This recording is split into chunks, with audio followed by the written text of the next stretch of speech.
up sa inyo mga kalakwatsa? So, kumusta? Ito na naman tayo.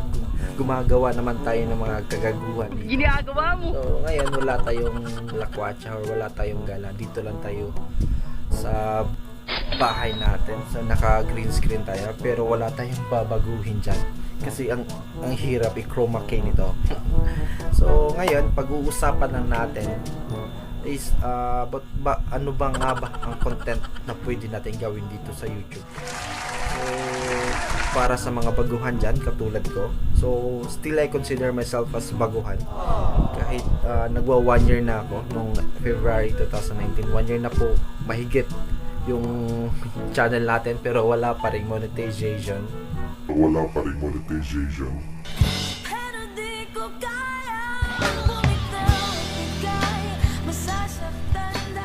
So, yun na nga, no?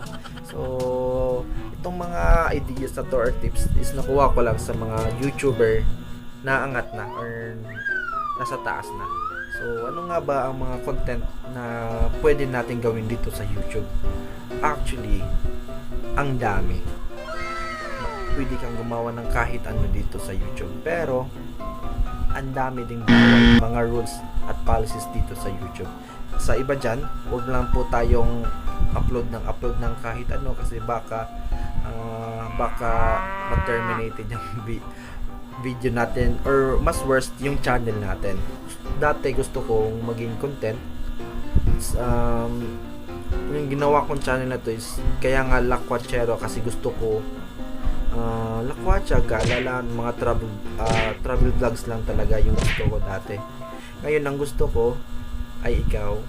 Unang araw pa lang minahanda kita. Bakit ba ganito ang aking nadama? Di man kita. Unang-una, bakit nga ba ako nag-YouTube? So sinabi ko na yan sa first vlog ko. So kung gusto mong manood, baka marami kang oras. Gago! Puntahan mo lang yung isa kong video, yung first vlog ko. Nasa baba yung link.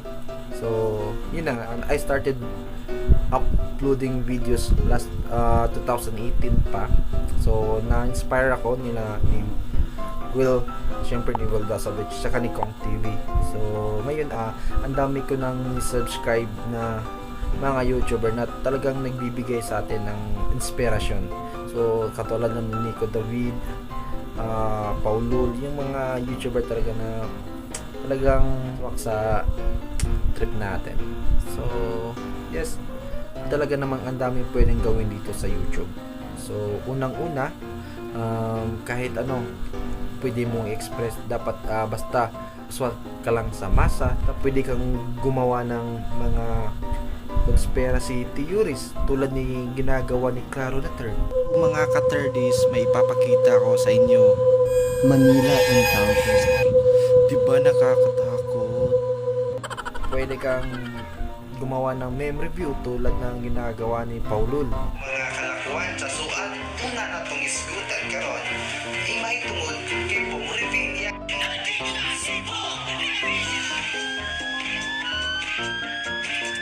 Pwede kang mag-debunk ng kahit sino tulad ng ginagawa ni Nico David. What's up sa inyo mga kamatis? Ang pag-uusapan natin ngayon ay walang iba tungkol pa rin sa ng vector magtanggol na yan. Diba?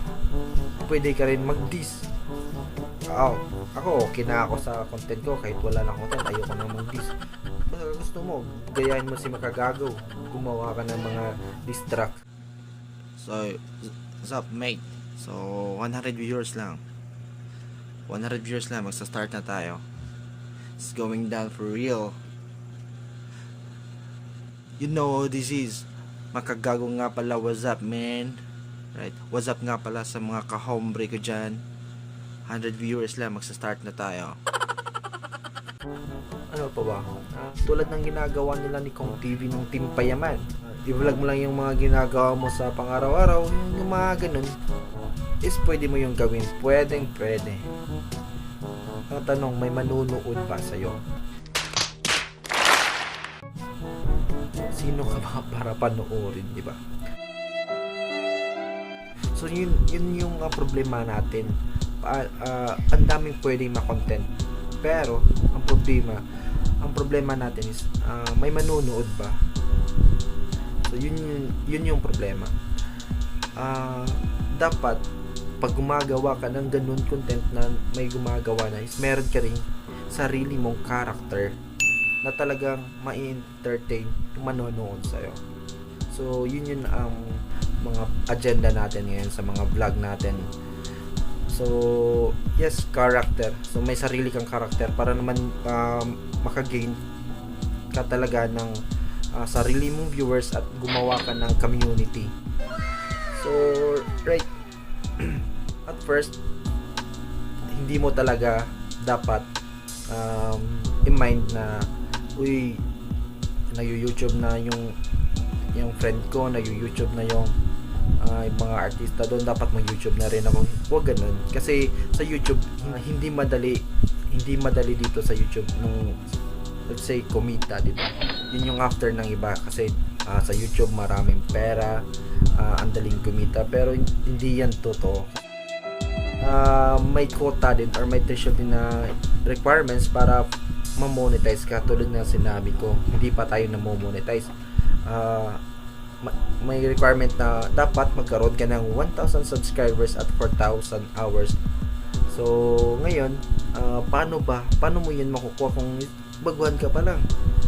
So yun nga ang sinabi ko, dapat meron kang sariling character na may manonood talaga sa'yo, yung quality content. Tsaka dapat masaya ka lang sa ginagawa mo, dapat passionate ka at wala kang tinatapakan na ibang tao.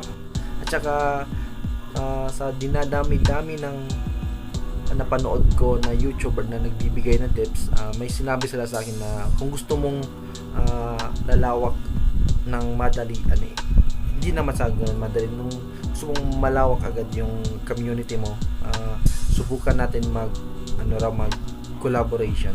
So siguro iti-try natin ngayon. So try natin mag-collaborate sa mga ibang YouTuber. So sa lahat ng mga YouTuber na nagsisimula na taga Cebu, so what's up sa inyo mga kalakwatsa. So comment lang mo kung asa magkita sa Cebu kay mag-collab ta ninyo. So tinabangay ta para sa atuang monetization. Gago! So dito ko na lang tatapusin yung video nito. So short tips lang to para sa mga baguhan katulad ko. So siguro tatapusin ko na lang ang video nito kasi may gagawin pa akong ibang content para i-upload ko after nito. So bangan yan mga kalakwatsa. So kung bago ka lang, kung napadaan ka lang dito sa channel ko, so subscribe ka na lang, then ring mo na yung notification bell para mas updated ka pag may mga upload ako. At saka Thank you!